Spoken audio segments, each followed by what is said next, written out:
Olá! O tema desta temporada é sexualidade no autismo. E isso pode soar como algo abstrato, como um saber erudito pertencente ao mundo das palestras acadêmicas e revistas científicas.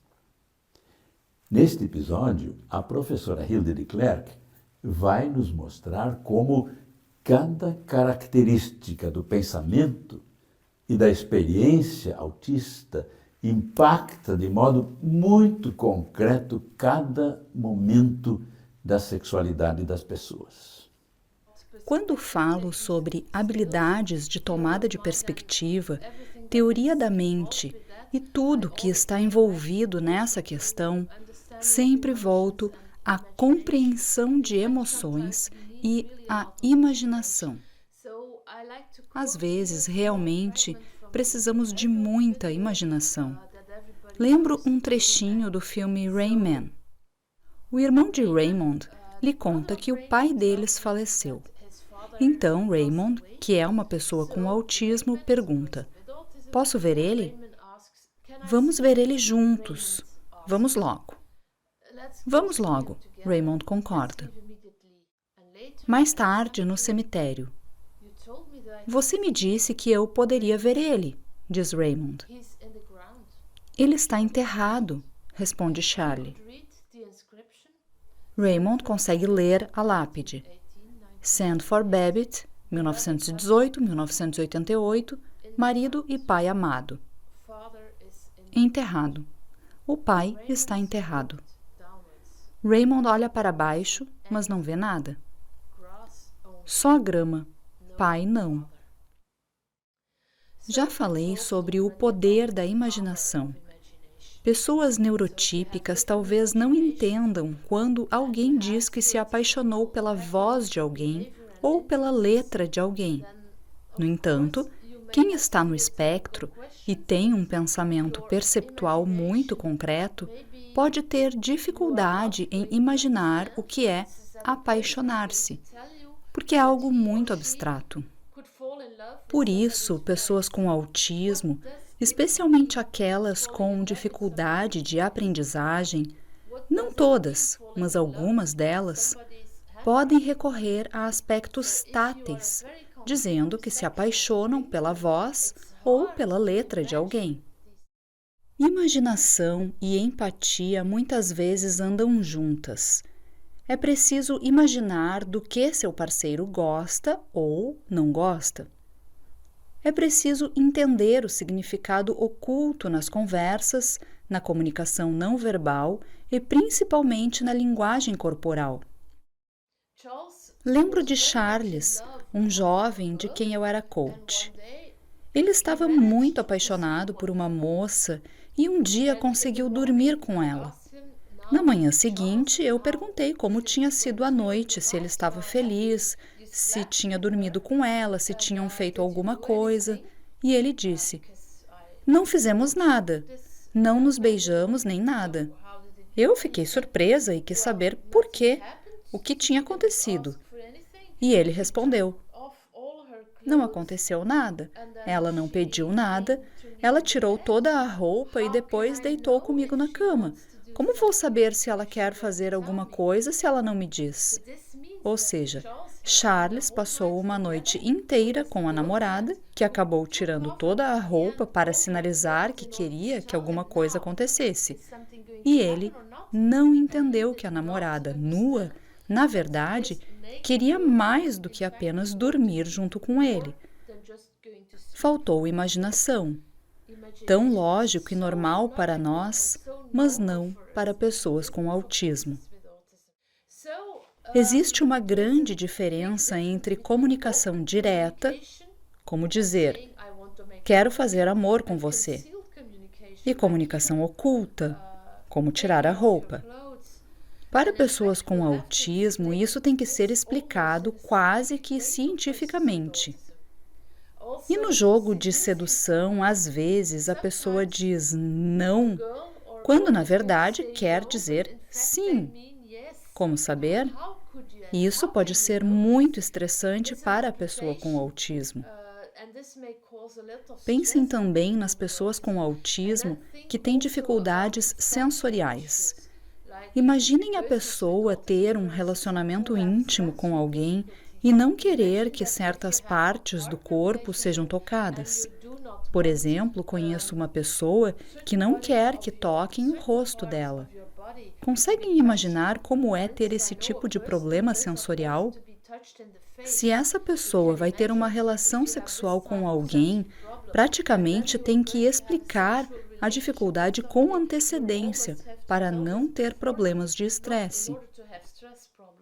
Conheço pessoas com autismo que têm sensibilidade gustativa e dizem: sentir o gosto da boca de outra pessoa, que nojo. Mas se você não quiser sentir o gosto da boca ou da língua de outra pessoa, vai ser realmente difícil ter relação sexual com ela. Certa esposa de um homem com autismo contou o seguinte: hoje em dia, eu brinco com a rejeição do Patrick e as minhas investidas românticas. Aviso com antecedência que vou abraçá-lo ou fazer carinho. E explico que ele não pode dizer à esposa para não machucá-lo, quando ela só quer um abraço. Imagine, depois de 18 anos, ter que pedir um abraço ao seu marido, ou escutar que seus beijos são como uma broca abrindo um buraco na bochecha dele. Vejam como as dificuldades sensoriais podem afetar um relacionamento. Volto a questões de linguagem e comunicação, pensamento literal e dificuldades de generalização. No âmbito do sexo, em especial, existe um vocabulário muito rico que pode causar dificuldades. Por exemplo, em vez de vagina, pode-se dizer buceta ou xoxota. Outra questão é o pensamento rígido. Pessoas no espectro podem achar que a gente se casa aos 25 anos e tem filhos aos 30, quase como uma regra. Podem haver dificuldades com o conceito de casamento. O que significa se casar? Conheci um rapaz com autismo na Finlândia que queria desesperadamente se casar. A toda mulher que encontrasse, ele dizia: quer se casar comigo? Eu quero casar com você. Um dia, eu disse a ele: ok, tudo bem, vamos pensar nessa questão de casamento. Para você, o que significa se casar? E ele disse: se você é casado, você faz sexo. Eu respondi: certo, se você for casado, pode fazer sexo com a sua esposa, mas provavelmente ela também vai querer ter filhos com você. E provavelmente, de vez em quando, você vai ter que acordar de manhã e preparar o café. Se vocês tiverem filhos, você também vai ter que cuidar deles, buscar as crianças na escola. De vez em quando, você vai ter que ir para a cozinha e ajudar a lavar a louça. Quando viu toda essa lista, quase um conceito de casamento, o rapaz falou: tá, então não quero me casar. Para ele, se casar significava uma coisa só: fazer sexo com alguém. Como se vê, essas dificuldades com o estilo cognitivo diferente e a contextualização continuam e persistirão pelo resto da vida. E isso também se reflete na educação sexual. Algumas pessoas com autismo, principalmente aquelas com dificuldades de aprendizagem e que não têm um parceiro sexual, podem preferir ser estimuladas por imagens, por filmes, etc. Mas, para algumas pessoas com autismo, isso não é suficiente. Se a pessoa não entende fotos e filmes e não conta com imaginação, ela vê as imagens, mas não é necessariamente capaz de integrar as informações que vê e de saber como se masturbar, por exemplo. Por isso, a imaginação é muito importante. Lembrando outro exemplo do filme Rayman, em dado momento, Raymond está no elevador com a namorada do irmão. Ela é muito bonita e pergunta se Raymond já beijou uma mulher. Ele responde que não. Então ela diz: vou mostrar como se faz. Abra a boca e beije como se estivesse comendo algo muito macio e muito gostoso. Ela abre os lábios e mostra a Raymond como se beija. Em seguida pergunta: "O que você achou?" E ele responde: "Foi molhado." Ele é beijado por uma linda mulher e quando perguntado o que achou, ele diz: "Foi molhado." Vocês devem se lembrar do meu primeiro curso. É uma questão de percepção. Foi molhado. E tudo que vai além da percepção é difícil de entender. Na esfera do sexo, pessoas com autismo precisam lidar com uma grande quantidade de informações ao mesmo tempo: verbais, táteis, visuais, auditivas, sociais e não verbais. Por exemplo, contato visual, carícias e palavras. Ao fazer sexo, a pessoa usa todos os canais comunicativos simultaneamente. Mas quem tem autismo e faz monoprocessamento da informação passa por dificuldades para processar todas essas informações ao mesmo tempo. A pessoa pode se concentrar em um canal, por exemplo, focar no ato de fazer amor e ejacular. Mas ela não consegue, ao mesmo tempo, fazer uso de informações táteis, visuais, auditivas, sociais, etc. Acariciar o parceiro ou a parceira e, ao mesmo tempo, dizer coisas românticas.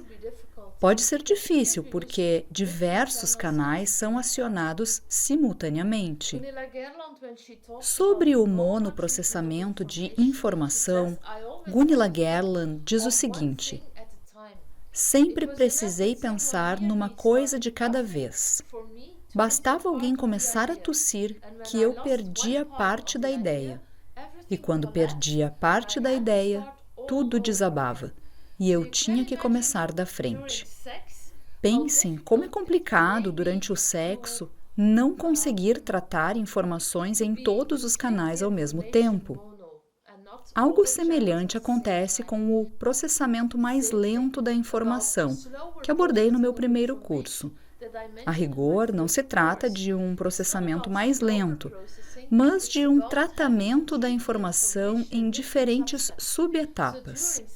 No sexo, a pessoa pode estar atrasada para tudo. Já mencionei esta citação de Dana Williams em um curso anterior. A sobrecarga de informação pode acontecer se você for muito lento para acompanhar o ritmo de entrada das informações. É como se um trem atrasado fizesse com que todos os outros trens se atrasassem também. A pessoa parece atrasada demais em reagir às iniciativas do parceiro, deixando de corresponder às suas expectativas. Também ainda não cheguei a falar sobre sexualidade e funções executivas, mas já abordei anteriormente as dificuldades com organização que afetam quem está no espectro. Lembram da análise de tarefas? Expliquei por que as pessoas com autismo têm dificuldades com organização. Também expliquei sobre o desenvolvimento do jogo e mencionei que crianças típicas têm uma fala interior e como elas desenvolvem a fala interior. Expliquei que a pessoa com autismo tem menos fala interior e o porquê disso. Naquele curso anterior, concluímos que, no autismo, é normal ter dificuldades com as funções executivas, que também chamo de dificuldades com organização. É por isso que pessoas com autismo precisam de atividades que sejam propostas a elas de maneira visual. Voltemos à questão da sexualidade e das dificuldades com organização. Imaginem fazer amor com alguém. É algo que exige muita habilidade de organização. Digamos que a pessoa quer fazer amor. Como começar? como prosseguir, quando termina, o que fazer entre o começo e o fim, como organizar isso, quando começar a beijar, como começar e depois, quando começar a acariciar os seios da parceira, como abrir um sutiã, quando abrir esse sutiã, quando começar a tirar a roupa da parceira. Isso tudo precisa ser organizado. Quais são as diversas subetapas? Para essa atividade não se pode usar a análise de tarefas. E quanto a ir para a cama? Quando ir para a cama? Quando se deitar? Qual é o próximo passo? São necessárias muitas habilidades de organização para conseguir organizar uma cena amorosa de sexo. E como a pessoa com autismo vai entender todas essas coisas que as pessoas típicas sabem fazer por intuição? De maneira científica? Então, neste episódio, a professora Hilde nos mostrou como cada característica do pensamento e da experiência autista impacta de modo muito concreto cada momento da sexualidade das pessoas. No próximo episódio, ela vai abordar um dos temas que mais frequentam as reuniões de familiares de autistas: as dificuldades com a masturbação. Não perca! Aguardo você lá. Fique bem.